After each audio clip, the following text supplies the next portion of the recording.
السلام على سيد المرسلين وعلى آله وأصحابه وأهل بيته وأتباعه إلى يوم الدين. أعوذ بالله من الشيطان الرجيم. بسم الله الرحمن الرحيم. الذين آتيناهم الكتاب يتلونه حق تلاوته أولئك يؤمنون به ومن يكفر به فأولئك هم الخاسرون. وہ لوگ ہم نے ان کو کتاب دی، وہ اس کی تلاوت کرتے ہیں جس طرح کے حق ہے اس کی تلاوت کے کرنے کا. یہی وہ لوگ ہیں جو اس کتاب کے ساتھ ایمان لاتے ہیں، اور جو شخص اس کتاب کے ساتھ کفر کرے بس یہی ہیں وہ لوگ جو خسارہ پانے والے ہیں. وہ لوگ ہم نے ان کو کتاب دی،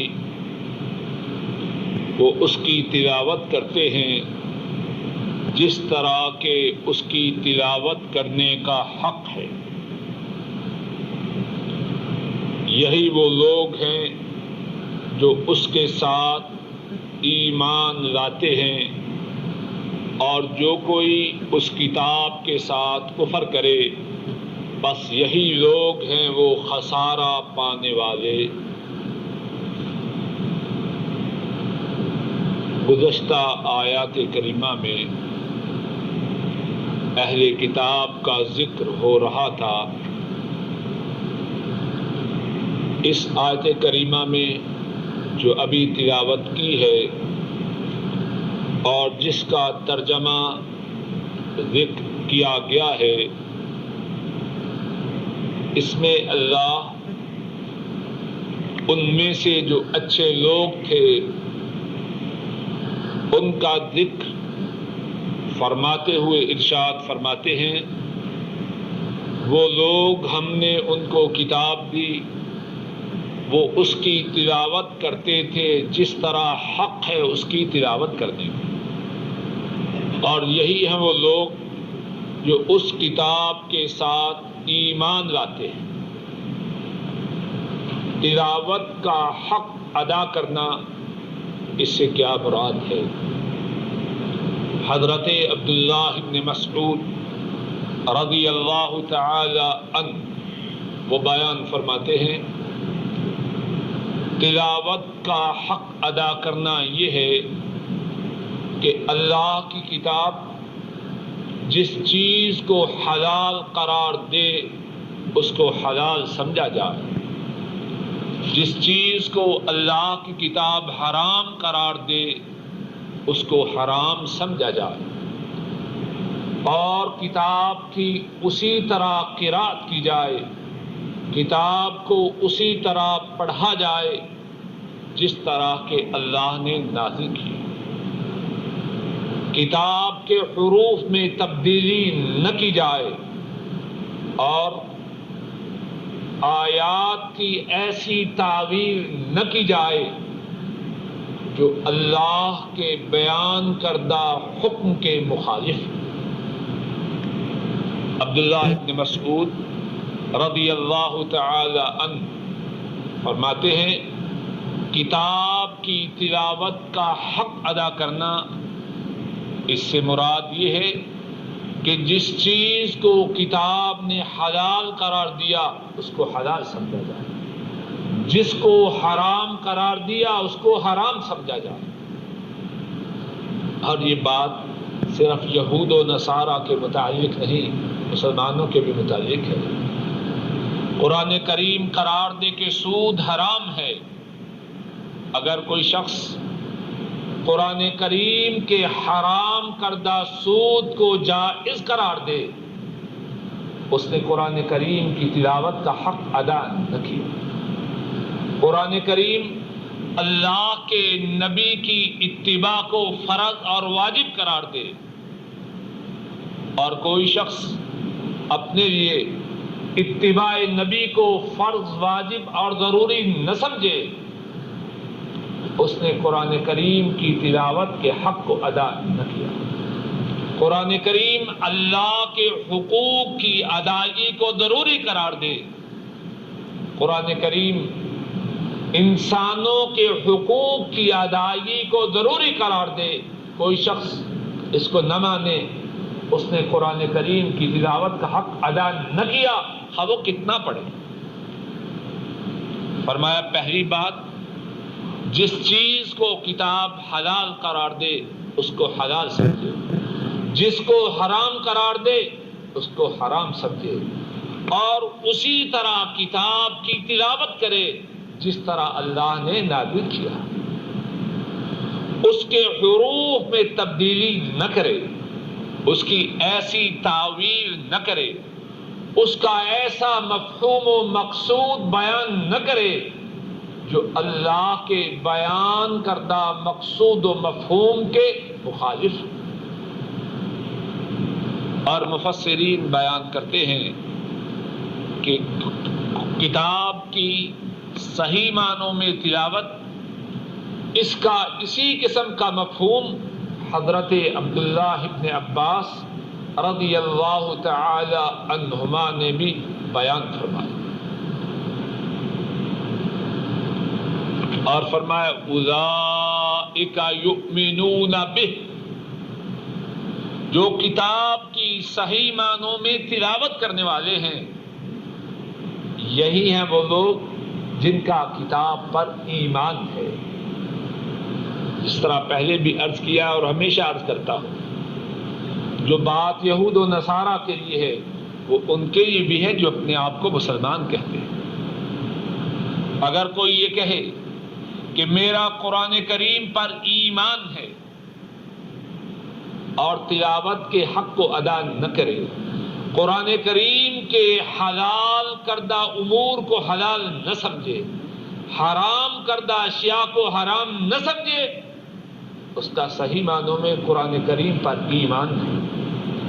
اولئک یؤمنون بہ، جو کتاب کی تلاوت کا حق ادا کرتے ہیں اصل میں یہی اس کتاب پر ایمان لانے والے ہیں۔ وَمَن يَكْفُرْ بِهِ، اور جو کتاب پر کفر کرے، جب ایمان نہ ہوگا تو کیا ہوگا؟ اور ایمان کب ہوگا؟ جب صحیح تلاوت ہوگی۔ جب صحیح تلاوت نہ ہوگی، حق کے تلاوت ادا نہ کیا جائے گا تو کیا ہوگا؟ اس کتاب کے ساتھ کفر ہوگا۔ اور جب اللہ کی نازل کردہ کتاب کے ساتھ کفر ہوگا تو کیا پھر کامیابی و کامرانی ہوگی؟ کیا فلاح و بہبود ہوگی؟ اولئک هم الخاسرون، یہی لوگ ہیں، فاولئک هم الخاسرون، پس یہی لوگ ہیں وہ جو خسارہ پانے والے ہیں۔ کتنے دعوے کریں ایمان کے، کتنے دعوے کریں کامیابی و کامرانی کے، اللہ کا ان کے متعلق فیصلہ کیا ہے؟ نقصان اٹھانے والے، خسارہ پانے والے یہی لوگ ہیں۔ اگلی آیت پڑھیے سب سے۔ قائل اذکروا نعمتی التی انعمت علیکم وانی فضلتکم علی العالمین۔ اے بنو اسرائیل، یاد کرو تم میری نعمت کو، وہ جو کہ میں نے تم پر کی، اور بے شک میں نے تمہیں جہانوں پر فضیلت عطا فرمائی۔ واتقوا یوما، اور ڈر جاؤ اس دن سے، لا تجزی نفس عن نفس، نہ کام آئے گی کوئی جان کسی جان کے، ولا يقبل منها عدل، اور نہ قبول کیا جائے گا کسی جان سے بدلہ، ولا تنفعها شفاعہ، اور نہ نفع دے گی جان کو شفاعت، ولا هم ينصرون، اور نہ ہی وہ مدد کیے جائیں گے۔ اے بنو اسرائیل، یاد کرو میری نعمت کو، وہ جو کہ میں نے نعمت کی تم پر، اور بے شک میں نے تمہیں جہانوں پر فضیلت عطا فرمائی، اور ڈرو اس دن سے نہ کام آئے گی کوئی جان کسی جان کے کچھ بھی، اور نہ قبول کیا جائے گا اس جان سے بدلہ، اور نہ نفع دے گی اس کو سفارش، اور نہ وہ مدد کیے جائیں گے۔ خطاب ہے بنو اسرائیل سے،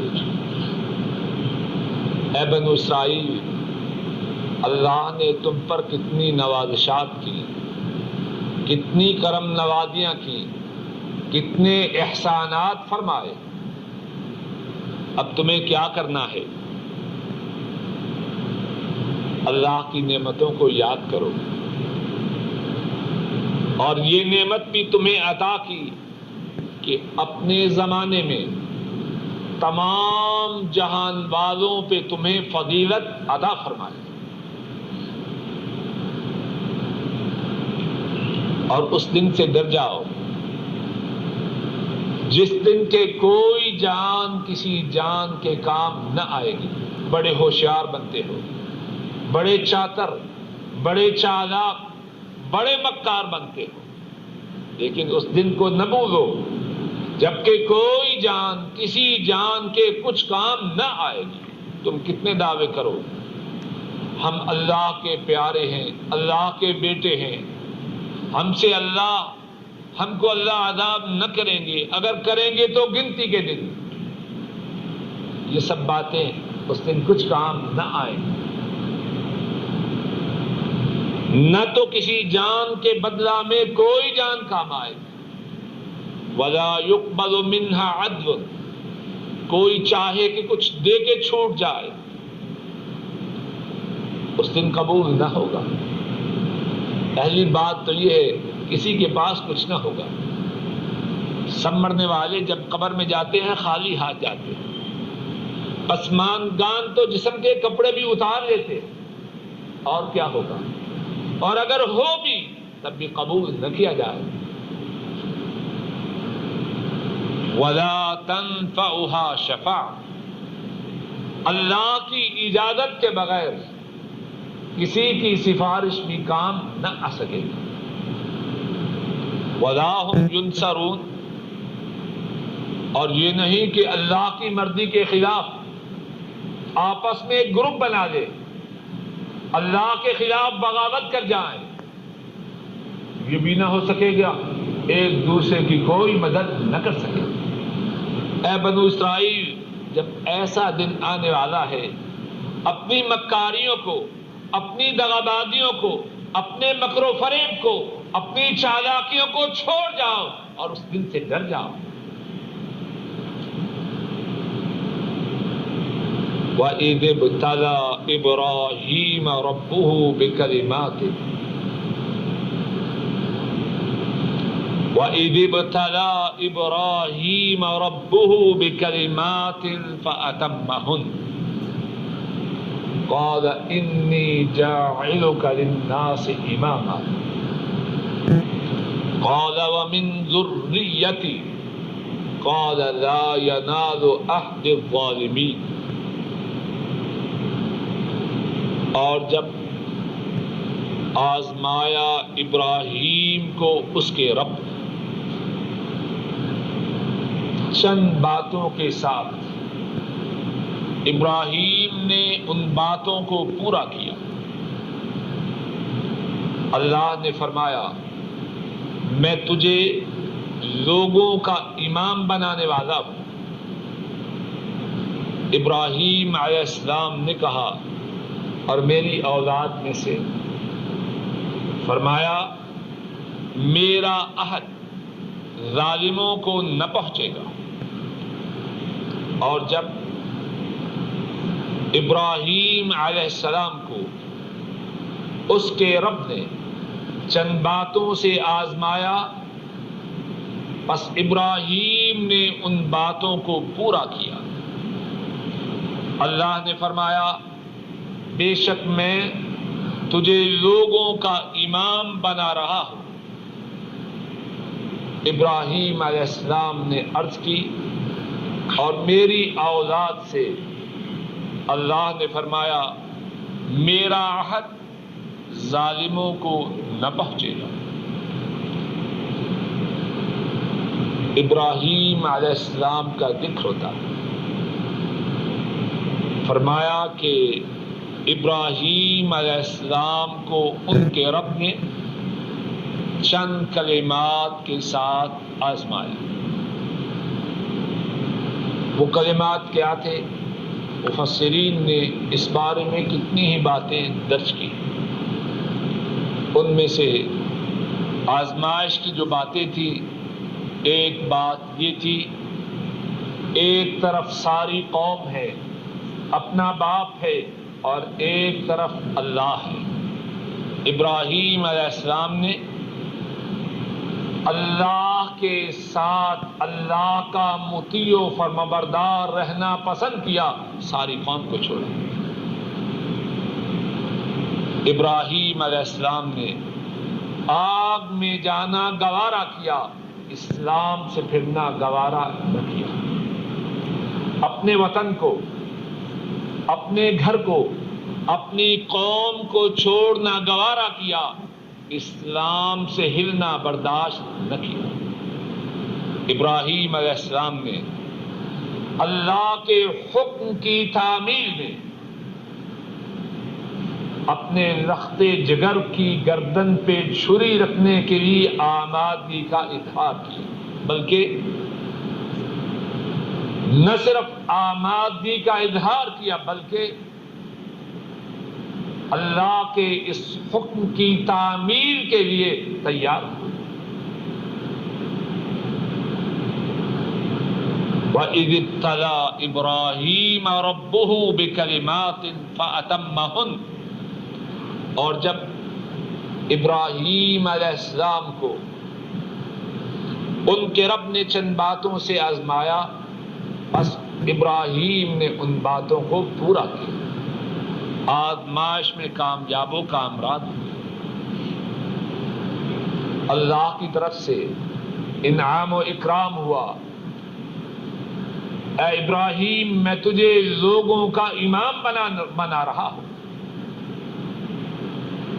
ابراہیم علیہ السلام اللہ کی اس کرم نوازی کے متعلق سن کر اپنی اولاد کے لیے نیک خواہشات کا اظہار کرتے ہیں.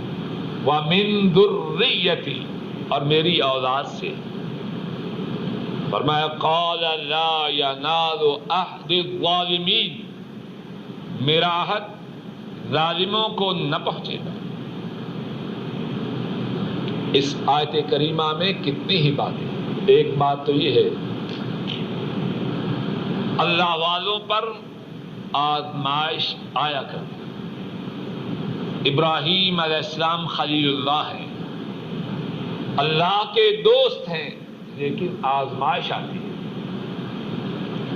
آگ میں ڈالا جانا، قوم کا دشمن ہونا، اہل اقتدار کا دشمن ہونا، باپ کا دشمن ہونا، اپنے وطن سے، اپنے گھر سے نکلنے پہ مجبور کیا جانا آزمائشیں نہیں تو اور کیا ہے. بعض لوگ ہیں اگر ان پہ آزمائش آ جائے چیخ پا ہوتے ہیں، اور بعض بدبخت اللہ پر بھی ناراض ہوتے ہیں. ایسا کرنے سے ایسا شخص اپنا ہی بگاڑ کرتا ہے، اللہ کا کیا بگاڑ دیتا. اور بعض لوگ ایسے بھی ہیں جب کسی کو مبتلا یا آزمائش سمجھے اس سے نفرت کرتے ہیں. ان کے نزدیک معیار ہے جو مبتلا آزمائش ہے وہ برا ہے. ایسی بات نہیں. مصائب کے آنے کے جو اسباب ہیں ان میں سے ایک سبب آزمائش ہے اور ایک سبب گناہ ہے. اگر کسی پر گناہوں کی وجہ سے مصیبت آئے یہ آدمی تو واقعتاً برا ہوا، لیکن اگر کسی پر مصیبت برائے آزمائش آئے تو اس میں اس شخص کی کیا خرابی ہے؟ خرابی تو تب ہے جب آزمائش میں ناکام ہو جائے. ابراہیم علیہ السلام آگ میں ان کا زندہ ڈالے جانا چھوٹی آزمائش ہے. تو کیا معاذ اللہ اس سے ابراہیم علیہ السلام کے کم مقام ہونے کی بات ملتی ہے یا بڑا مقام؟ مقصد یہ ہے کہ مبتلائے مصیبت ہونا ہمیشہ اللہ کی ناراضگی کی نشانی نہیں، اور نعمت کا پانا یہ بھی ہمیشہ اللہ کی رضامندی کی نشانی ہے. اس بات کو سمجھیں.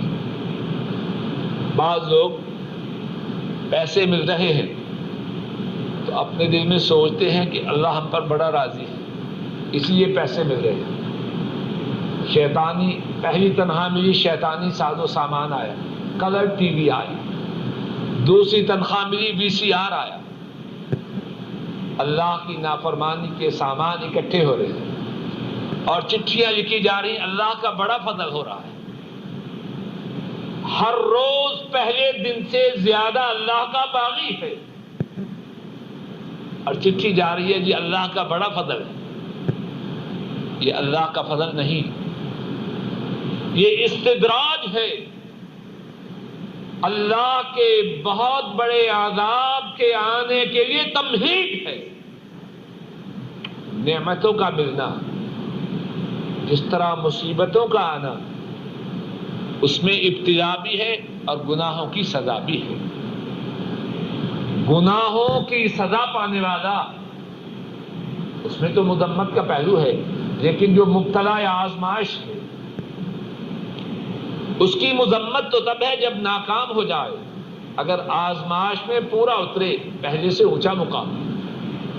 اسی طرح نعمتوں کو پانے والا اس میں بھی دو باتیں ہیں، یاد رکھیے. کچھ نعمتوں کے پانے والے وہ ہیں اللہ ان پہ راضی ہے،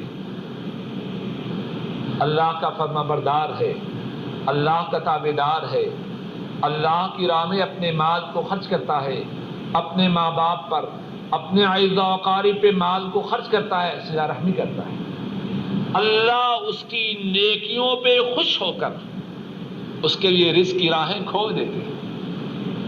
یہ تو خوش نصیب ہے، یہ خوش بخت ہے، سعادت مند ہے. لیکن ایک شخص اللہ کی نافرمانی کر رہا ہے، ادھر سے تنخواہ ملی، ادھر سے سود پہ کسی بینک میں جمع کروا دی، ادھر سے تنخواہ ملی، ادھر سے اللہ کی نافرمانی کے سامان خریدے.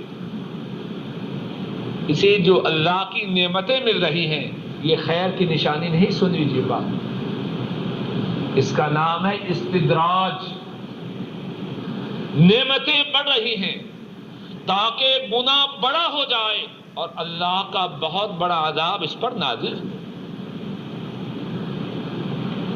نعمتوں کی صورت میں بھی اور مصیبتوں کی صورت میں بھی دونوں باتوں کو پیش نظر رکھنا ضروری ہے. بات واضح ہے کہ نہیں؟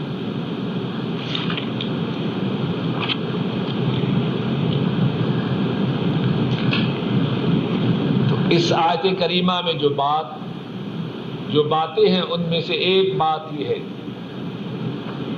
کہ ابراہیم علیہ السلام مبتلا آزمائش ہوئے، اور مبتلا آزمائش ہونا، جو شخص مبتلا ہو آزمائش میں اس کے یہ کم درجہ کی علامت ہے.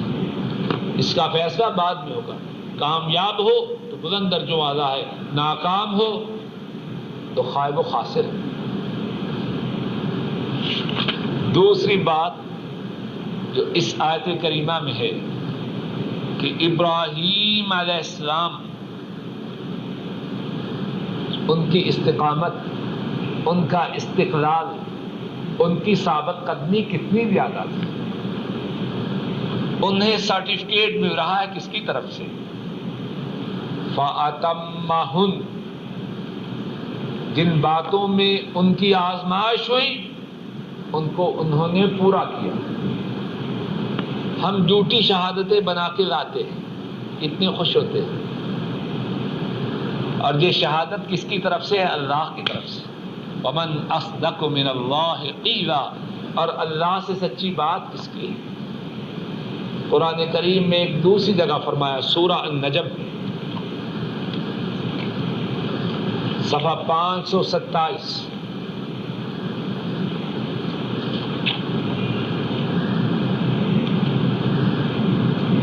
آیت نمبر 37،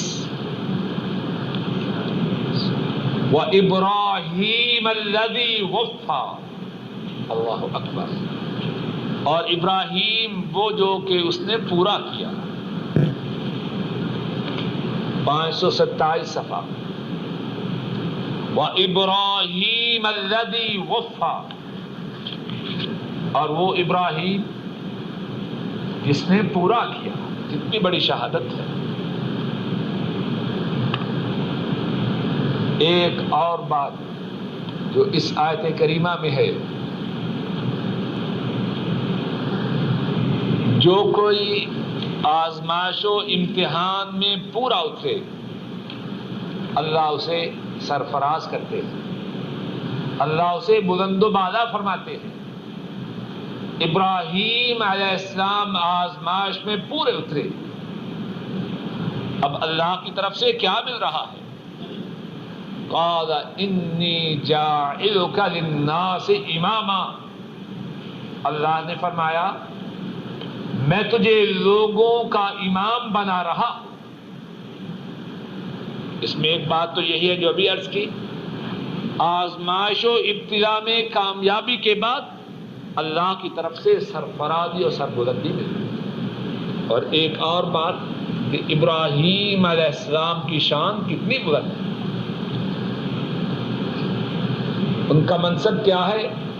امام الناس، لوگوں کے امام. اور کس نے کہا ہے؟ ایک تو وہ ہے نا ابھی بہت بڑے لقب دے رہے، کل ناراض ہوئے، یہ شخص سب سے برا ہے. ابھی ٹائٹل مل رہے، کل ناراض ہوئے چلو جیل کے اندر. اور یہ ٹائٹل کس کی طرف سے مل رہا ہے؟ اللہ کی طرف سے. قال ومن ذریتی، اس سے معلوم ہوتا ہے کہ انسان کے دل میں اپنی اولاد کی کتنی محبت ہے. ابراہیم علیہ السلام کو اللہ کی طرف سے منصب امامت مل رہا. اسی پہ بس نہیں کرتے، اپنی اولاد کے لیے بھی مانگتے.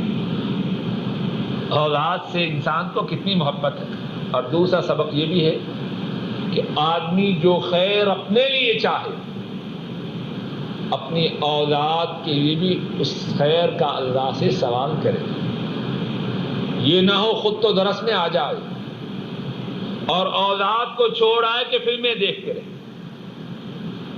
ایسے شخص نے اپنی اولاد کی خیر خواہی کی، خود تو دینی مجالس میں شریک ہوتا رہے، اولاد کو نہ دینی مجالس میں شریک کرے، اور جو چیزیں اسے حاصل ہو نہ ان تک ان چیزوں کو پہنچا. یہ طریقہ درست ہے. قال لا ينال عهد الظالمین، اللہ نے فرمایا میرا عہد ظالموں کو نہ پہنچے گا. اس میں بھی کتنی باتیں. ایک بات تو یہ ہے کہ اللہ کی نوازشات کا ملنا یہ وراثت کی بات نہیں کہ یہ فلاں کی نسل سے ہے، اب چونکہ یہ اس کی شاہ صاحب کا بیٹا ہے یہ بھی پار ہے. شاہ صاحب بھی پار ہے. پتہ نہیں ہندوستان میں ایسے ہے کہ نہیں، پاکستان میں یہ پیر صاحب کا صاحبزادہ. چونکہ یہ صاحبزاد کا شاہ صاحب کا فرزند ہے صاحبزادہ، اگرچہ بدماش ہو، شرابی ہو، بدکار ہو، باجی صاحبزادہ ہے۔ اسلام میں ایسی بات ہے، لا ینال عہد الظالمین، اگرچہ وہ ابراہیم کی نسل سے ہو، اگر وہ ظالم ہے تو اسے منصب امامت نہیں مل سکتا۔ اور ایک اور بات اس آیت کریمہ میں یہ ہے کہ ابراہیم علیہ السلام کی اولاد میں سے، ان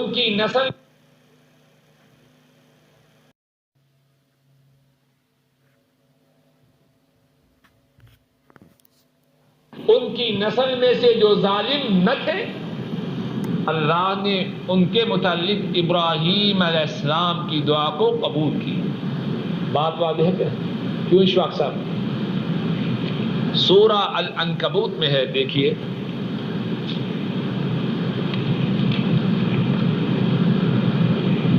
صفحہ نمبر 399 399۔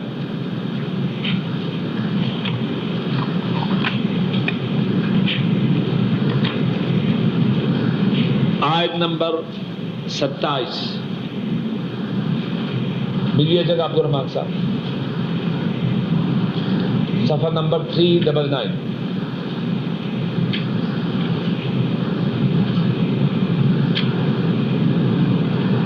مل گیا در صاحب آیت؟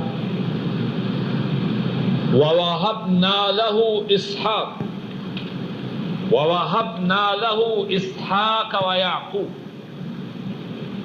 وَجَعَلْنَا فِي ذُرِّيَّتِهِ النُّبُوَّةَ وَالْكِتَابَ وَآتَيْنَاهُ أَجْرَهُ فِي الدُّنْيَا وَإِنَّهُ فِي الْآخِرَةِ لَمِنَ الصَّالِحِينَ۔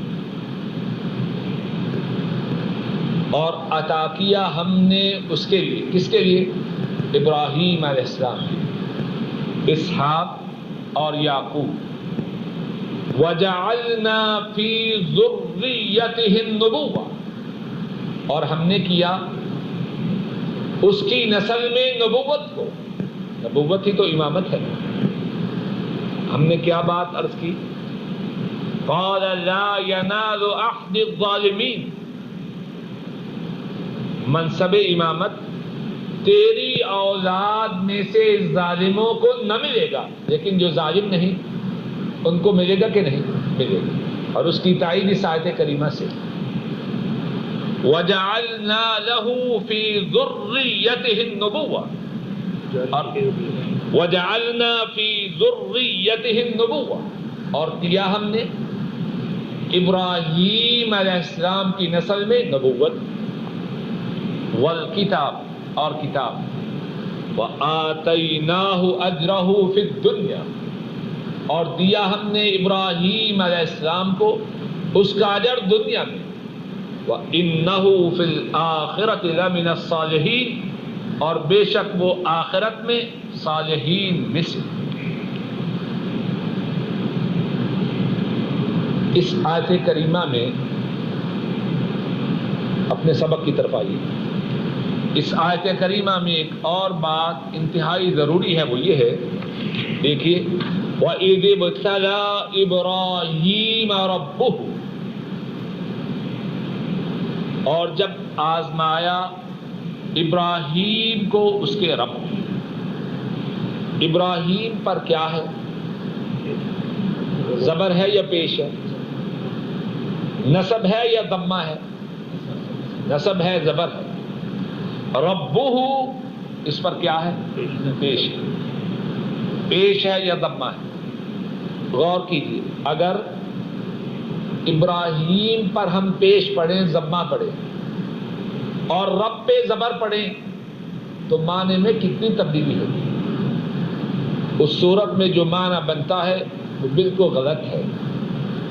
اس صورت میں جو معنی بنتا ہے، معاذ اللہ، صرف سمجھانے کے لیے کہہ رہا ہوں، اور جب آزمایا ابراہیم نے اپنے رب کو، یہ کفر ہے یا اسلام ہے؟ کسی کو اس بات کی اجازت ہے کہ وہ اپنے رب کو آزمائے؟ عربی زبان میں زبر اور پیش کے فرق سے بات کتنی بدلتی ہے۔ اور اسی سے اس بات کی اہمیت واضح ہوتی ہے کہ عربی زبان میں گرامر کا پڑھنا، نحو کا پڑھنا کتنا ضروری ہے، وگرنہ آدمی اتنی بڑی غلطیاں کرتا ہے کہ وہ غلطیاں کفر تک لے جاتی ہیں۔ خان صاحب اگلی آیت پڑھیے۔ وَإِذْ جَعَلْنَا الْبَيْتَ مَثَابَةً لِلنَّاسِ وَأَمْنًا وَاتَّخِذُوا مِن مَّقَامِ إِبْرَاهِيمَ مُصَلًّى وَعَهِدْنَا إِلَىٰ إِبْرَاهِيمَ وَإِسْمَاعِيلَ أَن طَهِّرَا بَيْتِيَ لِلطَّائِفِينَ وَالْعَاكِفِينَ وَالرُّكَّعِ السُّجُودِ۔ اور جب بنایا ہم نے اس گھر کو مثابۃ للناس، لوگوں کے پلٹنے کی جگہ، وَأَمْنًا اور امن کی جگہ، اور پکڑو مقام ابراہیم کو نماز کی جگہ، اور سونپا ہم نے ابراہیم اور اسماعیل علیہ السلام کی طرف اس بات کو کہ پاک کرو تم دونوں میرے گھر کو، طواف کرنے والوں کے لیے اور اعتکاف بیٹھنے والوں کے لیے اور رکوع کرنے والوں کے لیے اور سجدہ کرنے والوں کے لیے۔ اور جب بنایا ہم نے اس گھر کو پلٹنے کی جگہ لوگوں کے لیے اور امن کی جگہ، اور پکڑو مقام ابراہیم کو نماز کی جگہ، اور ہم نے سونپا ابراہیم اور اسماعیل علیہ السلام کی طرف کہ تم دونوں پاک کرو میرے گھر کو طواف کرنے والوں کے لیے اور اعتکاف بیٹھنے والوں کے لیے اور رکوع کرنے والوں کے لیے اور سجدہ کرنے والوں کے لیے۔ اس آیت کریمہ میں کتنی ہی باتیں۔ ایک بات یہ ہے کہ جب البیت کہا جائے تو اس سے مراد کیا ہے؟ ایک ہے بیت اور ایک ہے البیت۔ بیت اس سے مراد گھر، البیت مخصوص گھر۔ انگریزی میں آپ یوں کہہ سکتے ہیں بیت ہاؤس، البیت دا ہاؤس۔ جب بھی البیت کہا جائے گا تو اس سے مراد بیت اللہ ہے۔ جس طرح کہ ہم مسلمانوں کے نزدیک جب کہا جائے بک تو کوئی کتاب، لیکن جب کہا جائے الکتاب دا بک تو اس سے مراد قرآن کریم ہے۔ ذالک الکتاب، وہ کتاب کون سی کتاب؟ قرآن کریم۔ اسی طرح جب کہا جائے البیت تو اس سے مراد بیت اللہ ہے۔ اور جب بنایا ہم نے اس گھر کو لوگوں کے پلٹنے کی جگہ، کیا مقصد؟ یہ گھر وہ گھر ہے کہ اللہ نے اس گھر کے لیے لوگوں کے دلوں میں محبت ڈال رکھی۔ جو وہاں سے ہو کے آئے وہ سیر نہیں ہوتا، پھر پلٹ کے آنا چاہتا۔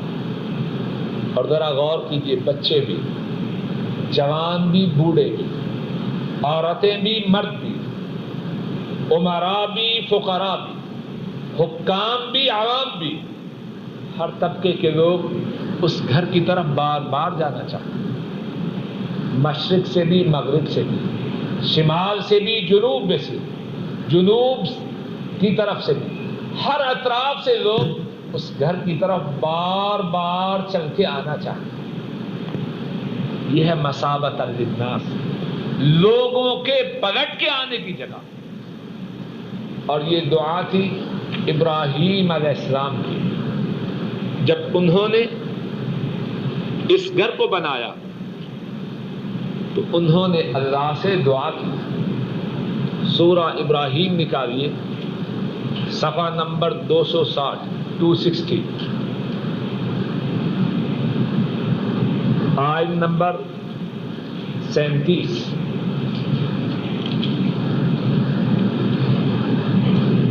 ربنا انی اسکنت من ذریتی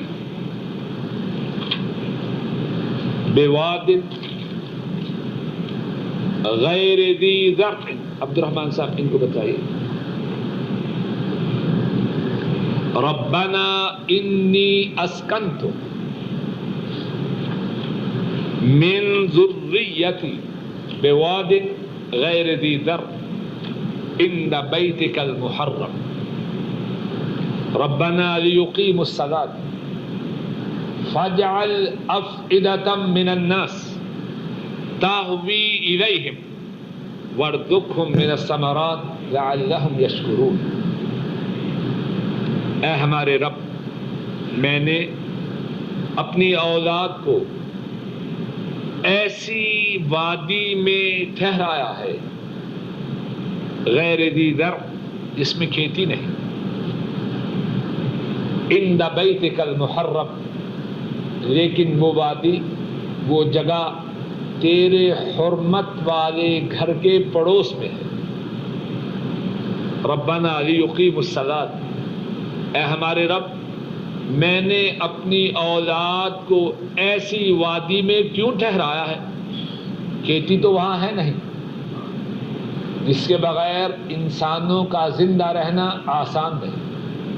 کیوں ٹھہرایا ہے؟ لیقیموا الصلاۃ، تاکہ وہ نماز کو قائم کرے. سبحان اللہ. کسی جگہ ٹھہرتے ہوئے جو جگہ کے اختیار کرنے کی اساس ہے وہ کیا ہے؟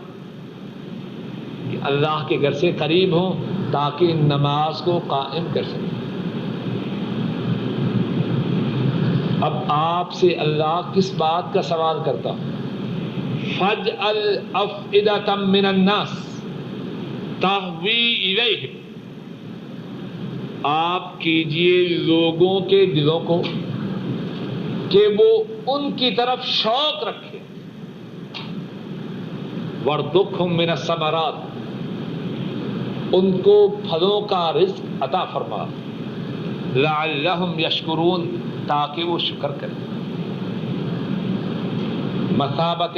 مثابۃ للناس کی بات سمجھ میں آئی کہ یہ لوگوں کے پلٹ پلٹ کے آنے کی جگہ ہے، اور ابراہیم علیہ السلام کی دعا کی قبولیت کا عملی مظہر ہے. وَأَمْنًا، اور اللہ نے اس گھر کو جائے امن بنایا. اسلام سے قبل بھی وہ شخص جس نے کسی اور شخص کے باپ کو قتل کیا ہوتا، جب بیت اللہ میں پہنچ جاتا، جتنی دیر وہاں رہتا، باوجود غیظ و غضب کے اس کو کچھ نہ کہا جاتا، کہ یہ گھر اللہ نے جائے امن بنایا. سورہ آل عمران میں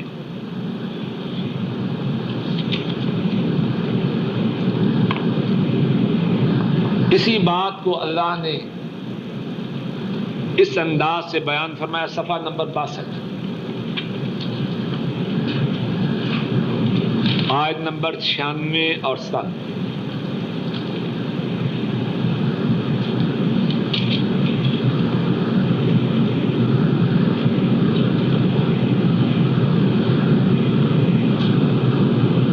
ان اول بیت وضع للناس للذی ببکۃ مبارکا وہدی للعالمین، بے شک پہلا گھر جو بنایا گیا لوگوں کے لیے وہ ہے جو مکہ میں ہے.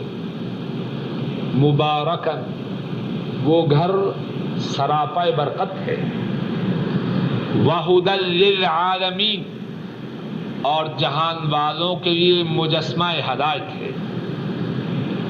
فیہ آیات بینات، اس گھر میں واضح نشانیاں ہیں.